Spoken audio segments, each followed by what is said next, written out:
Good evening student. तो आज हम क्लास 12 फर्स्ट चैप्टर का सेकंड लेक्चर स्टार्ट करेंगे, ठीक है ना। कल हमने डिस्कस किया था what is electrostatic, what is electrodynamics, what is charge and और क्या डिस्कस किया था अबाउट द चार्ज, ठीक है ना।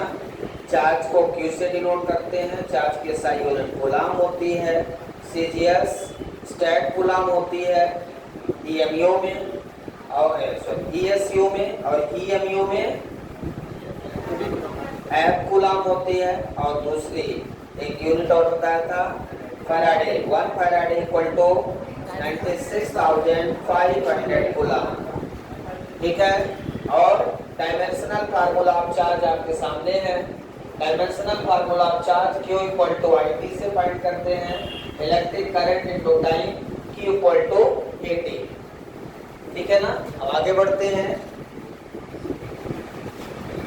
टाइप ऑफ चार्ज लिखेंगे, अगली हेडिंग लगाएंगे आप लोग टाइप ऑफ चार्ज। चार्ज कितने टाइप के हो सकते हैं? देखिए, चार्ज का टाइप किस बात पे निर्भर करता है? जो टाइप ऑफ चार्जेस है उस किस बात पे निर्भर करते हैं? जैसे मान लो ये एक सब्सटेंस है, एक मटेरियल है ना। अब क्या होगा, या तो ये मटेरियल, इस मटेरियल से इलेक्ट्रॉन बाहर निकलेंगे, पहली कंडीशन, या इलेक्ट्रॉन इसको दे दे। दो कंडीशन है, कौन कौन सी? या तो इसको इलेक्ट्रॉन दे दें या तो इससे इलेक्ट्रॉन निकाल लें। और कोई कंडीशन, किसी सब्सटेंस को या तो इलेक्ट्रॉन दे दें किसी दूसरे सब्सटेंस से या उससे इलेक्ट्रॉन निकाल लें। क्लियर है?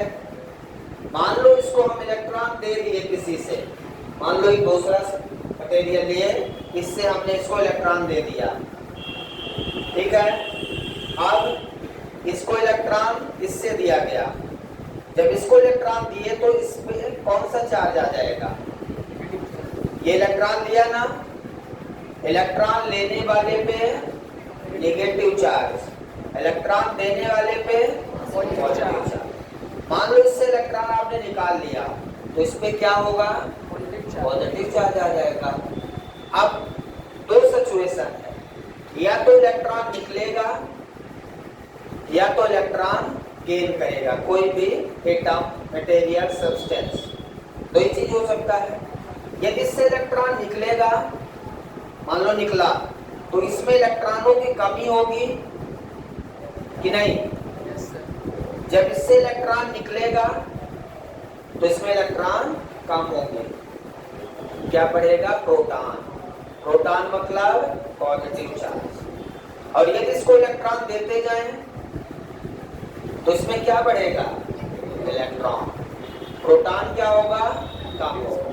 मतलब कोई बॉडी यदि इलेक्ट्रॉन ले रही है तो उसमें नंबर ऑफ इलेक्ट्रॉन बढ़ जाएंगे, किससे ज्यादा?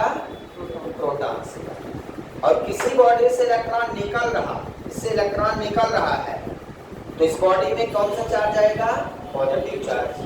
और पॉजिटिव चार्ज का मतलब इसमें इलेक्ट्रॉनों की संख्या कम होगी, किससे? प्रोटॉन से। तो दो प्रकार के चार्ज हम पढ़ेंगे, कौन कौन से? नेगेटिव चार्ज और पॉजिटिव चार्ज। तो यहाँ पे हम दो चार्ज बना लेते हैं। पहला नेगेटिव चार्ज, नेगेटिव चार्ज जिसे हम इलेक्ट्रॉन कहते हैं। नेगेटिव चार्ज को क्या बोलते हैं? इलेक्ट्रॉन। दूसरा है पॉजिटिव चार्ज, पॉजिटिव चार्ज को क्या बोलते हैं? प्रोटॉन। क्या बोलते हैं? प्रोटॉन। किसी भी एटम में कितने पार्टिकल होते हैं? 3 पार्टिकल, इलेक्ट्रॉन, प्रोटॉन और न्यूट्रॉन, ठीक है। न्यूट्रॉन और प्रोटॉन तो उसके न्यूक्लियस में होते हैं, इलेक्ट्रॉन उसके ऑर्बिट में होता है। यही कारण है कि मूव कौन करता है, इलेक्ट्रॉन मूव करता है। अब कोई पूछ ले व्हाट इज इलेक्ट्रॉन, यस बताओ व्हाट इज इलेक्ट्रॉन, इलेक्ट्रॉन क्या है। आपसे कोई पूछ ले कि व्हाट इज इलेक्ट्रॉन या व्हाट इज नेगेटिव चार्ज। चलिए मैं पूछ लेता हूं what is negative charge. Charge दो टाइप का है, नेगेटिव एंड पॉजिटिव। क्वेश्चन का आंसर देना है व्हाट इज नेगेटिव चार्ज। कोई पूछ ले तो क्या बताएंगे Prince, what is negative charge, electron. Negative charge किसे कहेंगे, वो तो चार्ज होता है, नेगेटिव चार्ज को इलेक्ट्रॉन कहते हैं। लेकिन नेगेटिव चार्ज है क्या, कब कहोगे कि कोई बॉडी नेगेटिवली चार्ज है, कब कहोगे कि कोई बॉडी पॉजिटिवली चार्ज है। बोलो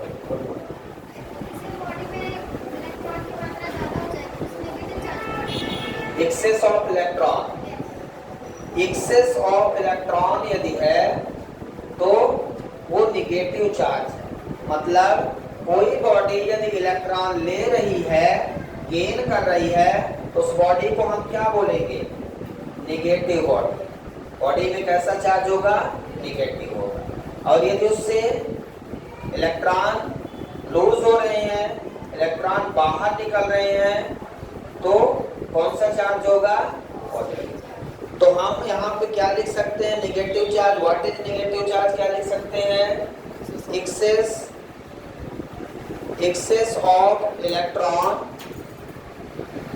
मतलब किसी भी बॉडी में इलेक्ट्रॉनों की संख्या यदि बढ़ जाए, एक्सेस का मतलब क्या है, एक्सेस का मतलब गेन ऑफ इलेक्ट्रॉन। याद रखिएगा, वेरी मोस्ट इंपॉर्टेंट पॉइंट है, गेन ऑफ इलेक्ट्रॉन या excess of electron is called क्या, नेगेटिव चार्ज। सभी को समझ में आया क्या, समझ में आ रहा है। कोई भी बॉडी नेगेटिव चार्ज कहलाएगी यदि वो इलेक्ट्रॉन एक्सेस करता है, गेन करता है। और पॉजिटिव चार्ज किसे कहेंगे, डिफिशियंसी। डिफिशियंसी, डिफिशियंसी मतलब लॉस, लॉस ऑफ इलेक्ट्रॉन, कमी। Loss of electron is called positive charge.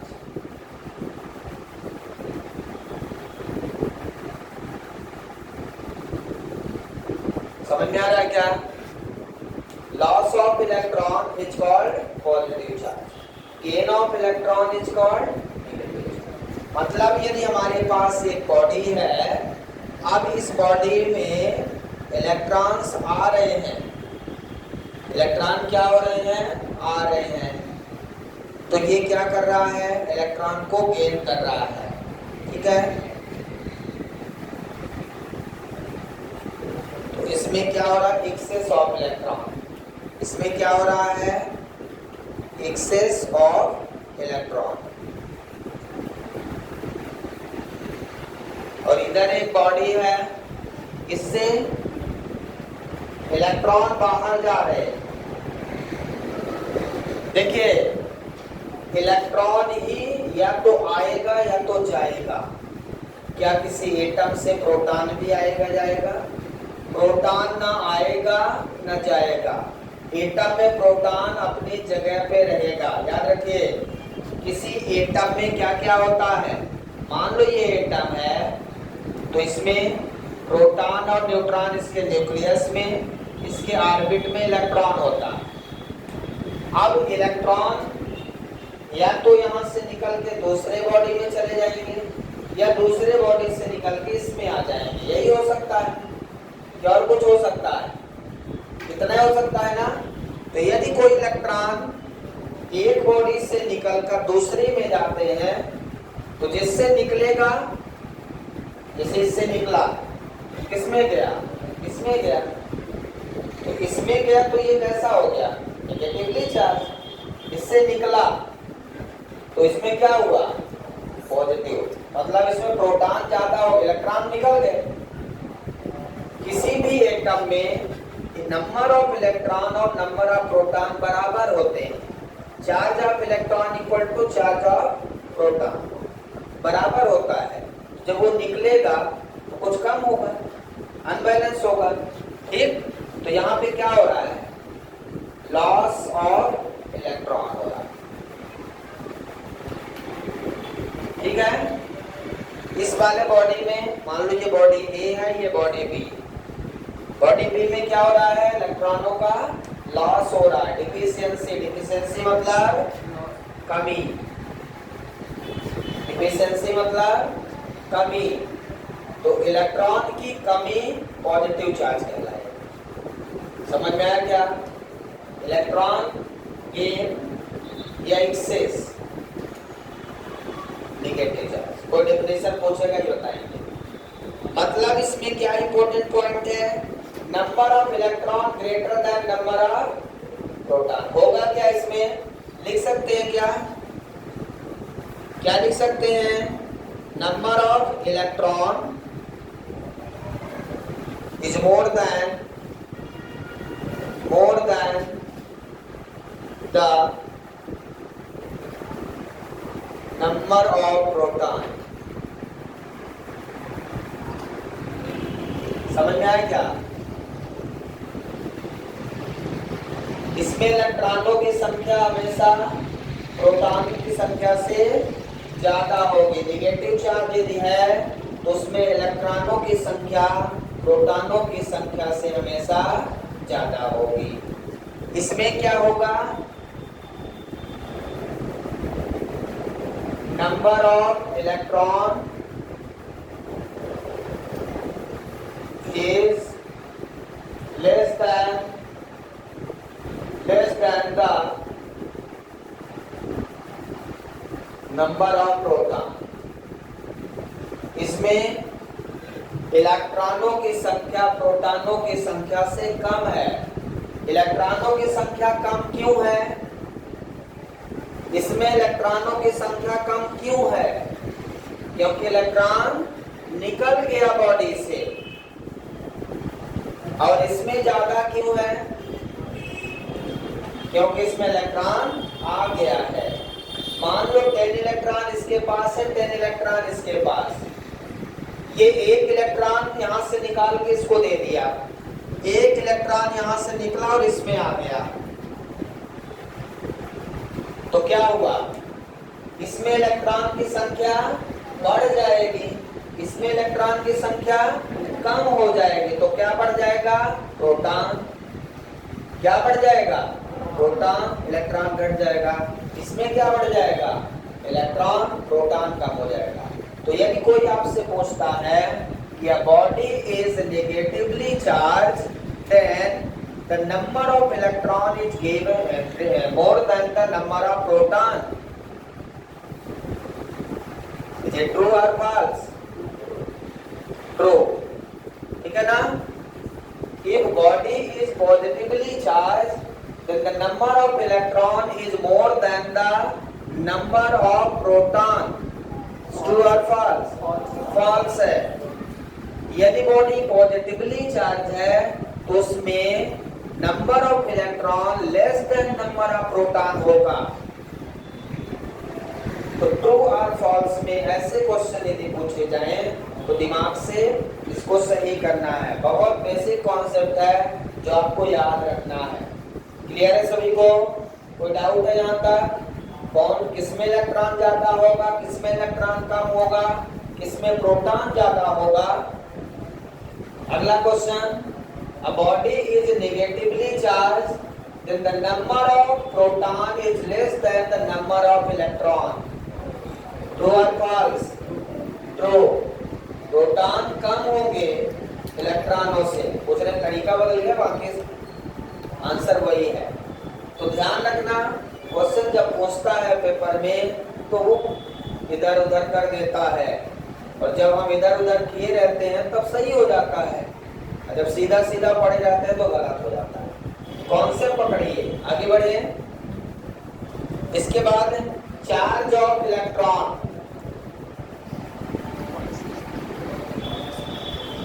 Charge of electron किसी को याद है? A equal to -1.6 10⁻⁻19 coulomb. इस चार्ज को फंडामेंटल चार्ज कहते हैं। कौन सा चार्ज कहते हैं भाई? Fundamental charge. ध्यान रखिए, कोई फंडामेंटल चार्ज पूछेगा तो चार्ज ऑफ इलेक्ट्रॉन बताएंगे, और निगेटिव साइन केवल ये बताता है कि जो चार्ज ऑफ इलेक्ट्रॉन है वो निगेटिव होता है। इसका मतलब ये है कि जिस बॉडी में निगेटिव चार्ज है वो बॉडी इलेक्ट्रॉन को गेन की है। जिस भी बॉडी में निगेटिव चार्ज है इसका मतलब वो बॉडी इलेक्ट्रॉन को गेन की है। निगेटिव साइन का केवल मतलब ये है, बाकी निगेटिव साइन कहीं यूज नहीं किया जाएगा। किसी भी न्यूमेरिकल में नेगेटिव साइन यूज नहीं करेंगे।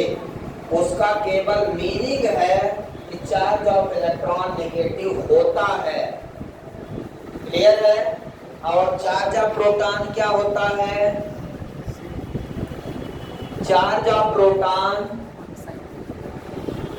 अब चार्ज ऑफ इलेक्ट्रॉन और चार्ज ऑफ प्रोटॉन केवल इस बात पे निर्भर करता है कि किसी बॉडी में इलेक्ट्रॉन आया कि गया। आया तो नेगेटिव, गया तो पॉजिटिव। तो यहाँ पे ये पॉजिटिव चार्ज है, तो जो पॉजिटिव चार्ज का मतलब इससे इलेक्ट्रॉन निकला होगा, तो जितना निकला होगा वही इसमें बचेगा। जो निकला वो इसमें आ गया, है ना? तो उतना ही होगा। P equal to 1.6 10⁻⁻19 coulomb. Charge of electron is equal to charge of proton. इलेक्ट्रॉनों का चार्ज प्रोटॉन के चार्ज के बराबर होता है इन मैग्नीट्यूड। मैग्नीट्यूड में, ठीक है ना? साइन में ये निगेटिव। निगेटिव केवल ये बताता है कि निगेटिव होता है, बाकी उसका कोई यूज नहीं है। क्लियर है सभी को? तो चार्ज ऑफ इलेक्ट्रॉन और चार्ज ऑफ प्रोटॉन की वैल्यू बराबर है। यही कारण है कि कोई भी एटम है वो इलेक्ट्रिकली न्यूट्रल होता है। किसी भी एटम में number of electron equal to number of proton होते हैं। तो यदि उसमें इलेक्ट्रॉन का चार्ज और प्रोटॉन का चार्ज बराबर होता है तो वो न्यूट्रल हो जाता है, और न्यूट्रॉन का चार्ज होता ही नहीं। एटम में 3 particle, electron, proton, neutron. Neutron का कितना चार्ज होता है? No charge. न्यूट्रॉन क्या होता है? न्यूट्रल होता है, बस उसका मास होता है। क्लियर है? यहाँ तक लिख लिया सबने? कोई डाउट है यहाँ तक? अब मास क्या होता है? इलेक्ट्रॉन का मास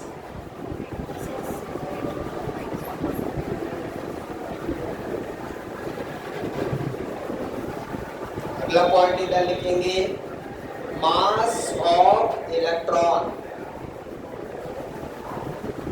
इलेक्ट्रॉन का मास कितना होता है? 9.1 10⁻⁻31 kg। मास ऑफ इलेक्ट्रॉन सभी को याद होनी चाहिए सारी वैल्यू।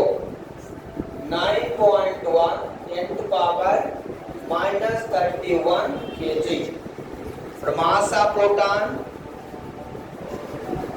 मास ऑफ प्रोटॉन कितना होता है? mp equal to 1.672 10⁻⁻27 kg। 1.672 to 10⁻⁻27 kg। सभी को charge of electron, mass of electron, charge of proton, mass of proton याद रहना चाहिए। और न्यूट्रॉन का मास 675 हो जाता है। न्यूट्रॉन का मास नियरली प्रोटॉन के मास के बराबर होता है लगभग। क्यों? क्योंकि जो न्यूक्लियस है ना, उसी में प्रोटॉन है और उसी में न्यूट्रॉन है। तो ऐसा याद रखिए कि न्यूक्लियस में क्या क्या रहता है? न्यूट्रॉन और प्रोटॉन। तो जो न्यूक्लियस में है उनके मास लगभग बराबर है। और उसके बाहर क्या रहता है? इलेक्ट्रॉन रहता है। तो इलेक्ट्रॉन का मास, अब प्रोटॉन और न्यूट्रॉन में से कौन भारी है? किसका मास ज्यादा है?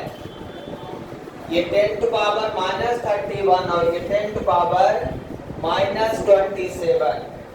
इसका मतलब ये 10,000 गुना छोटा है। इलेक्ट्रॉन प्रोटॉन से 10,000 गुना छोटा है। वो 27 है, ये 31 है। समझ में आ रहा है? तो इलेक्ट्रॉन प्रोटॉन न्यूट्रॉन में सबसे छोटा पार्टिकल कौन सा है? इलेक्ट्रॉन। 10,000 गुना छोटा। तो आप समझ सकते हैं ये इतना कम मास है उसका। क्लियर है? दिख रहा है सभी को? एक टर्म इसमें और आता है स्पेसिफिक मास, जो बहुत ज्यादा ऑब्जेक्टिव में आता है। स्पेसिफिक मास क्या होता है? Specific mass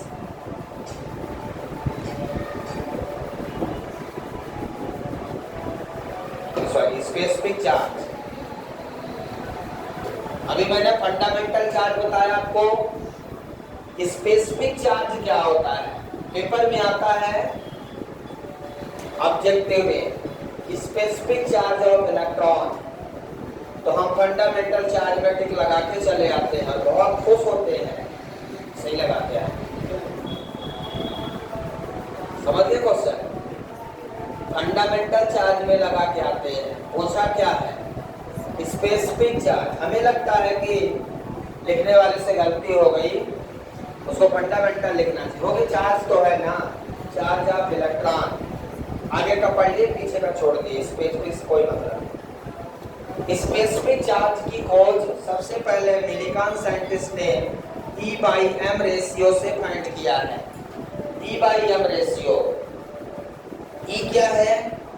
charge of electron 1.6 10 to power -19 coulomb.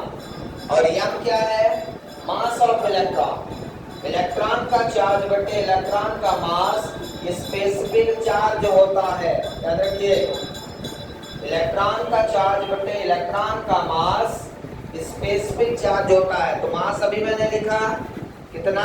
9.1 10 to power -31 kg। Coulomb per kg unit हो जाएगी इसकी। तो इसको सॉल्व करेंगे तो कितना आएगा?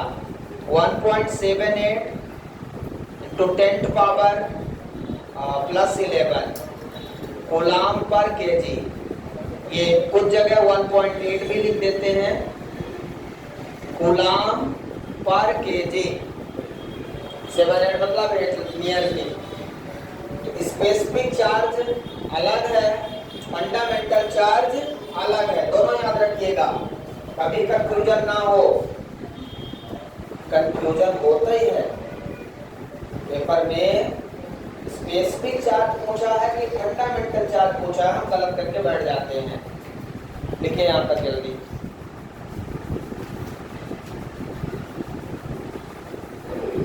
चलिए नेक्स्ट। ठीक है, यहाँ तक लिख लिया। तो 7 8 या 7 5 या 8 कोई भी ऑप्शन दिखता है उनमें से चेक कर लीजिएगा, उसी में टिक करना है। और यूनिट याद रखिएगा, specific charge electron, charge of electron upon mass of electron. Charge of electron की यूनिट क्या होती है? कूलम। और मास ऑफ इलेक्ट्रॉन, मास की तो kg होती है, तो कूलम पर kg। यूनिट भी थोड़ा सा समझ के दिमाग का यूज करें, है ना? कोई रटने की बहुत ज्यादा जरूरत नहीं है। अब हमें ये बताइए, कौन बताएगा? इलेक्ट्रॉन जो निगेटिव चार्ज है, निगेटिव चार्ज बॉडी का मास घटेगा कि बढ़ेगा? कौन बताएगा? नेगेटिव चार्ज बॉडी का मास घटेगा कि बढ़ेगा, ये भी क्वेश्चन है। तो देखिए, जैसे आधी बाल्टी पानी भरा हो और उसमें पानी और डाल दे तो पानी की मात्रा क्या होगी? बढ़ेगी। वही चीज तो कर रहे हो। एक बॉडी है जिसमें इलेक्ट्रॉन आप डाल रहे हो, तभी तो निगेटिव चार्ज हो रहा है ना। नेगेटिव चार्ज कोई बॉडी कब हो रही है? जब उसमें इलेक्ट्रॉन डाल रहे हो आप कि निकाल रहे हो? डाल रहे हो। तो इलेक्ट्रॉन यदि डाल रहे हो तो एक इलेक्ट्रॉन का मास कितना होता है? 9.1 10⁻³ kg। आपने 10 इलेक्ट्रॉन डाल दिए, एक डाला तो 9.1 बढ़ गया, 10 डाला तो 10 इलेक्ट्रॉन का मास बढ़ेगा ना। तो नेगेटिव चार्ज में मास बढ़ेगा कि घटेगा? बढ़ जाएगा। और पॉजिटिव चार्ज में इलेक्ट्रॉन निकल गया, तो जब निकल गया तो उसका मास, तो यहां पे हम क्या लिखेंगे? Mass of negative charge body, negative charged body decreases. कितना डिक्रीज होगा आगे हम निकालेंगे भी। वो मास कितना डिक्रीज हो जाएगा ये भी आपको बताऊंगा, ठीक है। और पॉजिटिव में यहां पे mass of positive charge body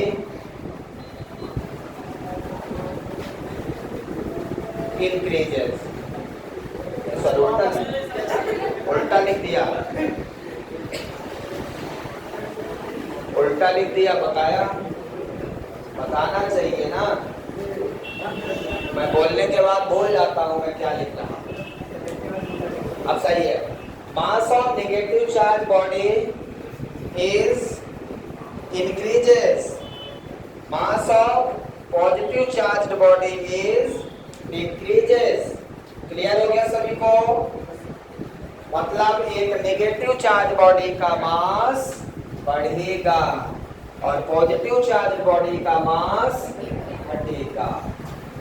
ये ध्यान रखना है कि जितने भी पॉइंट हमने लिखाए हैं ये सारे मोस्ट इंपॉर्टेंट पॉइंट हैं। कॉम्पिटिटिव में यही सारा क्वेश्चन बनता है और आपके पेपर में ऑब्जेक्टिव में यही क्वेश्चन बनेगा और बुक में ये सब नहीं मिलेगा। आप बुक ढूंढते रहेंगे, बुक में ये पॉइंट ढूंढते रहेंगे, मिलने वाले नहीं है। फिर आप पेपर में क्या कहेंगे? पता नहीं कहाँ से ऑब्जेक्टिव आया था। ये कहते हैं ना, पता नहीं ऑब्जेक्टिव कहाँ से आया था। तो ये तब पता चलता है जब पेपर में नहीं बनता।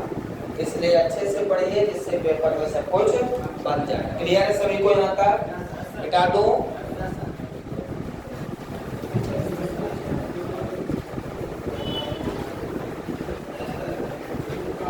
अब अगली हेडिंग पे चलते हैं। ये तो हो गया type of charge, negative charge और पॉजिटिव चार्ज। अब आते हैं प्रॉपर्टी ऑफ चार्ज पे। इस पे प्रॉपर्टी ऑफ चार्ज।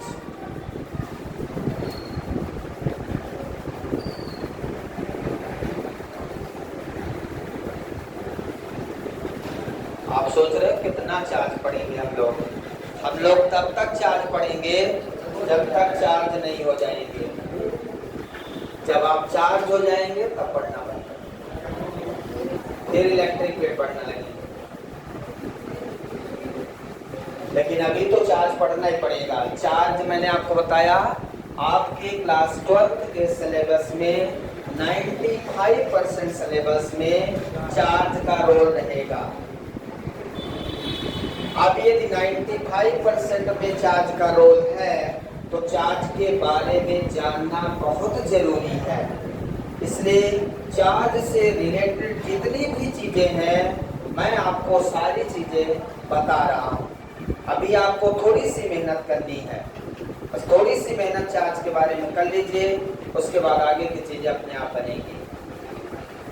यही 3-4 दिन का लेक्चर बहुत जरूरी है और 90% बच्चों का ये लेक्चर छूट जाता है कि नहीं? क्यों छूट जाता है?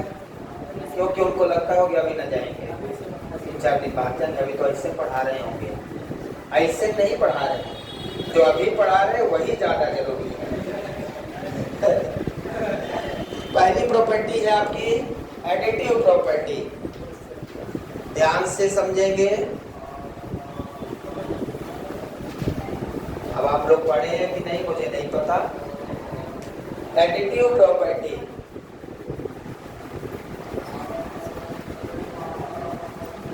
हमारे पास एक मार्कर है, ये देख रहे हैं आप, ये एक बॉडी है मान लीजिए। अब यदि इस बॉडी को मैं रब करता हूं तो यहाँ पे कुछ चार्ज आ जाता है, यहाँ रब करता हूँ यहाँ पे आ जाएगा, यहाँ रब करूंगा यहाँ, जहां जहां रब करूंगा वहां वहां इस पे चार्ज आ जाएगा, है ना?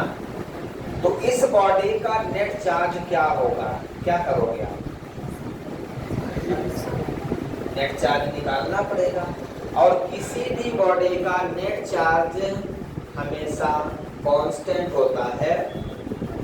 नेट चार्ज हमेशा वही रहेगा तब तक जब तक कि बॉडी से चार्ज को एक जगह से दूसरी बॉडी में ट्रांसफर ना किया जाए। यदि आप एक बॉडी से दूसरी बॉडी में चार्ज को ट्रांसफर करेंगे तो चार्ज की किसी में कमी होगी, किसी में ज्यादा होगा, स्वाभाविक है। लेकिन नेट चार्ज किसी भी बॉडी का उतना ही रहता है। समझ में आया? तो एडिटिव प्रॉपर्टी कहती है द algebraic sum of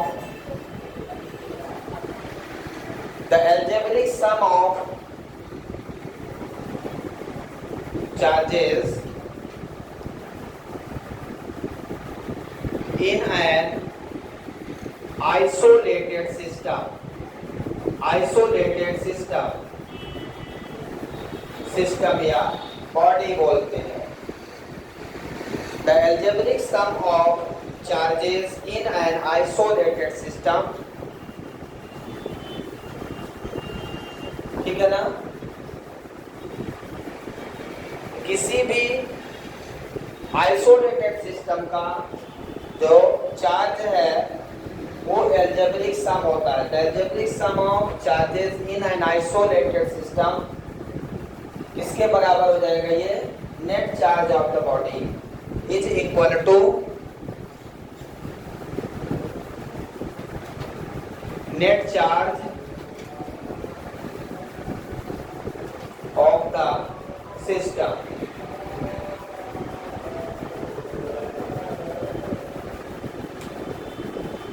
हमारे पास कोई सिस्टम है, एग्जाम्पल के तौर पे समझिए आप। आइसोलेटेड सिस्टम का क्या मतलब है? मतलब यदि एक सिस्टम आइसोलेटेड है तो इस पे बाहर से इस पर कोई चार्ज का इफेक्ट नहीं पड़ना चाहिए। इसमें जो चार्ज जहां है उन चार्ज पे कोई दूसरे चार्ज का कोई इफेक्ट ना हो। जैसे ये कमरा आइसोलेटेड हो जाए तो हम यदि साउंड की बात करें तो हमारी साउंड इस कमरे में ही रहे, बाहर ना जाए, और बाहर का साउंड इस कमरे के अंदर ना आए। तो आइसोलेटेड सिस्टम का मतलब ये है कि यदि यहाँ कुछ चार्जेस हैं Q1, Q2, Q3, Q4, तो ये चार्ज हमेशा Q1, Q2, Q3, Q4 ही रहे, चेंज ना हो। बॉडी ए है, आइसोलेटेड है, तो इसका नेट चार्ज हम लोग कैसे निकालेंगे? Q1 plus Q2 plus Q3 plus Q4, जितने भी चार्ज रहेंगे सभी को क्या करेंगे? सम करेंगे। ये सम है। लेकिन हमारे पास एक दूसरी बॉडी है, मान लीजिए इसके पास Q1 charge minus Q2 Q3 minus Q4 है। अब इसका नेट चार्ज कैसे निकालोगे? इसका नेट चार्ज कैसे निकालोगे? बोलो, जल्दी बोलो। देखिए, चार्ज एक स्केलर क्वांटिटी है। स्केलर क्वांटिटी का मतलब उसको अकॉर्डिंग टू साइन जोड़ना होता है। स्केलर क्वांटिटी का मतलब है उसको अकॉर्डिंग टू साइन जोड़ना होता है। तो इसका साइन जैसा Q1 पॉजिटिव है, Q2 negative, minus Q2 plus Q3 minus Q4। According to sign यदि हम उसको जोड़ते हैं उसे अलजेब्रिक सम कहते हैं। What is the meaning of word algebraic? Algebraic sum, algebraic sum का क्या मतलब भैया? देखिए सम का मतलब है सीधा सा जोड़ देना। जैसे ये सम है और ये अलजेब्रिक सम है, ये क्या है? सम है।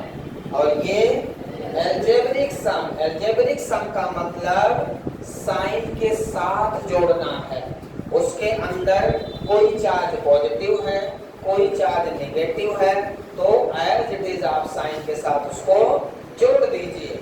जब भी साइन के साथ इंटीजर्स में एडिशन होगा तब वहां पे सम की जगह अलजेब्रिक सम बोलना पड़ेगा। जब कभी इंटीजर्स में एडिशन होगा मतलब साइन के साथ एडिशन होगा तो वहां पे सम नहीं बोलेंगे, क्या बोलेंगे? Algebraic sum. समझ में आया what is the meaning of word algebraic sum? ये हम वर्ड एक बार और सुनेंगे जब हम किरचॉफ्स लॉ पढ़ेंगे, वहां अलजेब्रिक करंट बोलेंगे, फिर करंट प्लस माइनस में जुड़ेंगे। समझ में आया क्या? तो अलजेब्रिक शब्द का मीनिंग याद रखिएगा सभी लोग। क्लियर है सभी को? इसको तो हम सम बोल सकते हैं लेकिन इसको हम सम नहीं बोल सकते, तो क्या बोलेंगे? अलजेब्रिक सम। सबको क्लियर है? अब मान लीजिए हमारे पास एक सिस्टम है दूसरा सी सिस्टम, आइसोलेटेड सिस्टम। इसके पास चार्ज है कुछ ऐसा। अब इस सिस्टम का ये जो चार्ज है इसका मतलब समझ रहे हैं? जैसे ये बॉडी है, इस बॉडी में यहाँ पे कुछ चार्ज है, जहां पॉजिटिव चार्ज है मतलब वहां पे चार्ज वहां से निकल गया, और जहां नेगेटिव चार्ज है वहां पे उतना चार्ज इलेक्ट्रॉन आया है। यहाँ पे +1 है मतलब यहाँ से एक इलेक्ट्रॉन निकल गया, तो यहाँ पे क्या हुआ? +1। यहाँ -3 है, इसका मतलब यहाँ 3 इलेक्ट्रॉन किसी बॉडी से आ गए होंगे। माइनस इस बॉडी में जहां पे नेगेटिव चार्ज है वो बताता है कि यहाँ पे -3 का मतलब 3 इलेक्ट्रॉन कहीं दूसरी बॉडी से आए हैं, और 1 और 2 4 इलेक्ट्रॉन यहाँ से गए हैं। तो नेट चार्ज क्या होगा इस बॉडी का ये आपको बताना है। तो क्या लिखूंगा? 1 +2 -3 +4 कितना हो जाएगा? 4 कूलम। इसका नेट चार्ज कितना आ गया? 4 कूलम। चेक कर लीजिए, किसी कोई डाउट हो एडिटिव प्रॉपर्टी में पूछ सकता है।